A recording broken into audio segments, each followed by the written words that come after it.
Guys, this is back with the Mercedes. I'm removing, or starting to remove things to get the starter out. In order to get that, you need to get the clamp out of the turbo on the passenger side. That's the one that holds this bank catalytic converter. It has 1 bolt E10, I think. Let me see, make sure that is it's the E10 socket, the reverse torque. I removed these two on this bracket. There is one up top, right at the corner of the head next to the turbo. I also unplugged the oxygen sensor, as you guys can see here. It's very easy, right next to them. And this is, I left like 2 days with like WD-40. Let's see how it goes. But that, I don't think that's gonna be feasible to save that clamp. Am I gonna have to order from the dealer? But well, it is what it is. I'm taking this out. One recommendation is never use an aftermarket for this type of car. It's a very strong starter system. It's a diesel engine, and also it's very hard to remove. So might as well get the right part. You know that you got the warranty. It's a little bit more expensive, not too much, but it's better quality for sure. All right, guys. All right, that clamp actually did lose up, as you guys can see here.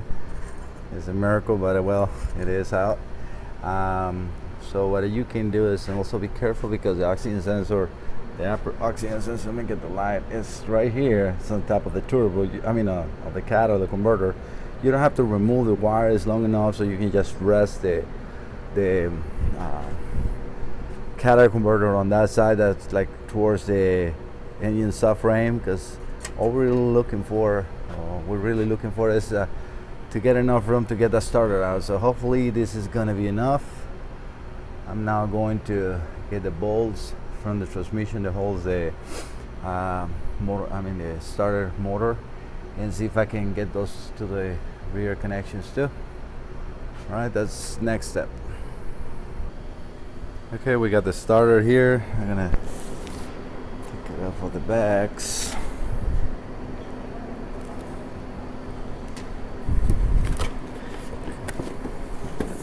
We need to get the motor mount bracket and everything removed from the passenger side in order to get that started out.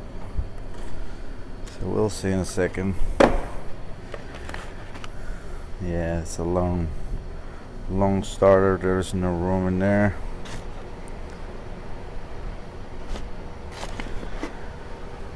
All right, let me see if I can get this out. We got sent through information and it doesn't show anything about removing nothing on the motor mount, so looks like just gonna have to wiggle that starter out. All right, got the catalytic converter out. You got to be careful with the temperature sensor as well.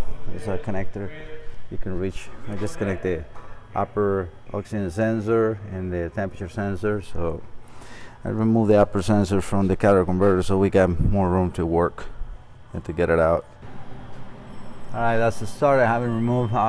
Sentry recommends to remove this heat shield from the motor mount. That's a 16 millimeter wrench. I also forgot to tell you that the 3 bolts that holds the starter and the cable are E16s, reverse torque. I also disconnect the battery, of course, if you're going to work in here. Definitely don't work with the battery connected. All right, so I'm going to remove that heat shield, get the wires out, and start playing with that starter to get it out. All right, I got the starter out. I want to show you. This is very weird. Starter broke the case. See this piece right here? Wonder why it's not engaging. It's probably freewheeling in there, because you need that to hold the front of the solenoid in here. That's a very weird thing. Now it's going to be a little hard to get the part out too. See if I can see it. Alright, well, let me also say that you need a 10 millimeter for one of the nuts on the small starter cable, and the other one is a 13. Let's see if I can. I don't see not even the piece in there. So that really worries me. Where is that piece? have to spin the engine and find that out.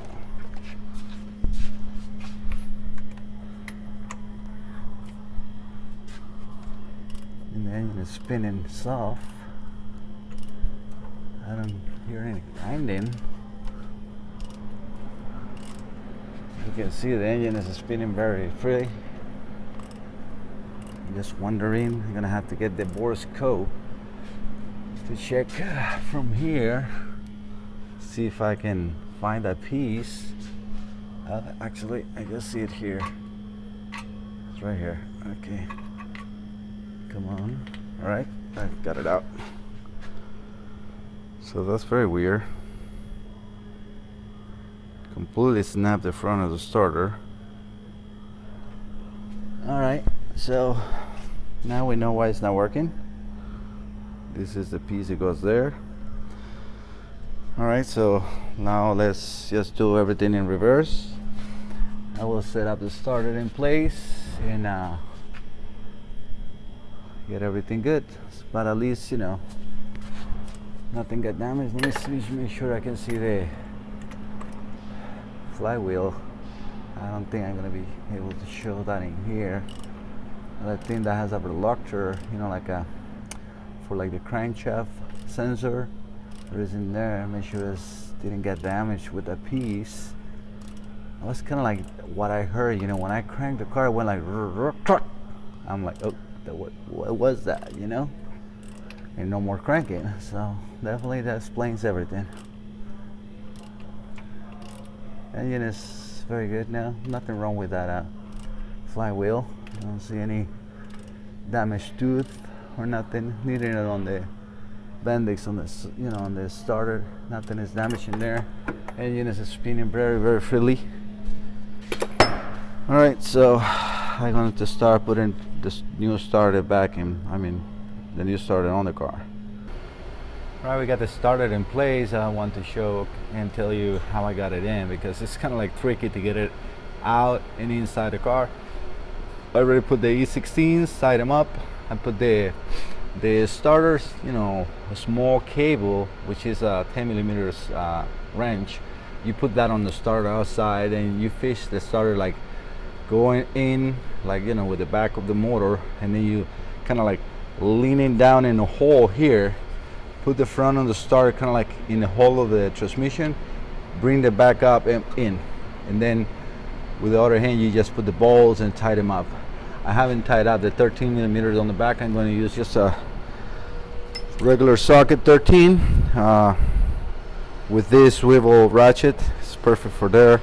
And then that uses also a cover. Very important that you put this on. That is just a plug for no corrosion on the starter cable. It's very important for the terminal.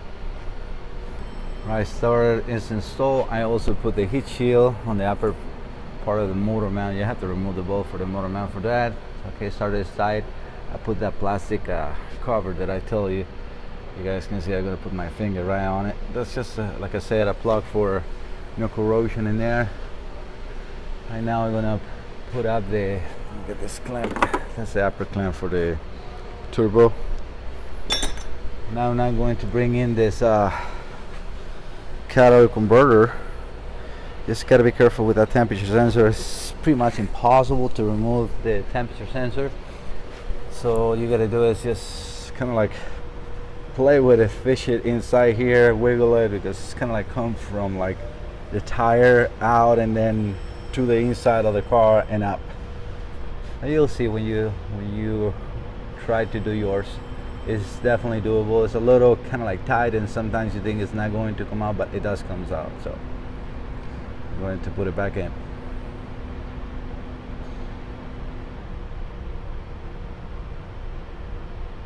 All right, I got the catalytic converter pretty much in place. It's not tied up. I put the 2 bolts in here, and those are E12s. I put the clamp in place again, and I just slide it back. Connect both sensors. Put the upper oxygen sensor in place. You have to do that before you even put the catalytic in here, because you have to like kind of like get the room. Otherwise, you're gonna have to do it from the tap, and this is easier. So what you do is you remove everything from the catalytic converter, let it hang here, and with a 22 millimeter, just right here at these hard because you will have the catalytic converter over here. You remove, loosen up and remove the upper sensor. Same thing to install. You install it right here, tighten them up very good, and then you set the catalytic in place in here. I didn't tighten anything in here yet because I want to make sure that I can put the clamp in the upper bolt. I will show you what I'm talking about in a second. The upper clamp on the turbo, right where my finger is pointed, and also right here. Let me see if I can make the camera get it better. Okay, that one right there, that's the upper bracket that I'm talking about. There is you have to make sure that one is in place before you can tighten anything on the bottom. So I'm just gonna go down, touch everything back in there, and crank the car. All right, car started very good. Couple of cranks you have to like let go. Let it glow the glow plugs, and try like 2-3 times. The injectors pretty much were empty, so it's completely normal. But right now, as you guys can see, it's running very nice and smooth, no noises.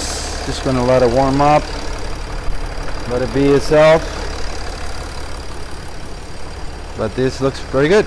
So very weird starter issue. I have never actually taken a starter broken apart like that, but it's always the first time. But like I said, engine is running very good. This also shows that battery was never the issue. I checked, main wire was having plenty of juice. The terminal S, which is the starter small wire, was getting getting the power from the relay. Everything was working normal, so everything is very good in here. I put brand new oil, all the coolant, everything is looking very good. I'm going to just again let it warm up, make sure I got no leaks of coolant. I pressurized the system before to avoid something like that, but it can always happen, so I like to keep it running for a while in the shop, let it warm up very well, and then take it for a test drive. I want to also make sure that the leak underneath is completely stopped. So this is going to take a while. So this will be pretty much, if I don't have any other leaks or nothing, this is going to be the end of this repair. Hope you guys like the video. Please don't forget to subscribe, thumbs up, and if you don't mind sharing with your friends, I would really appreciate that too. Okay, have a good day.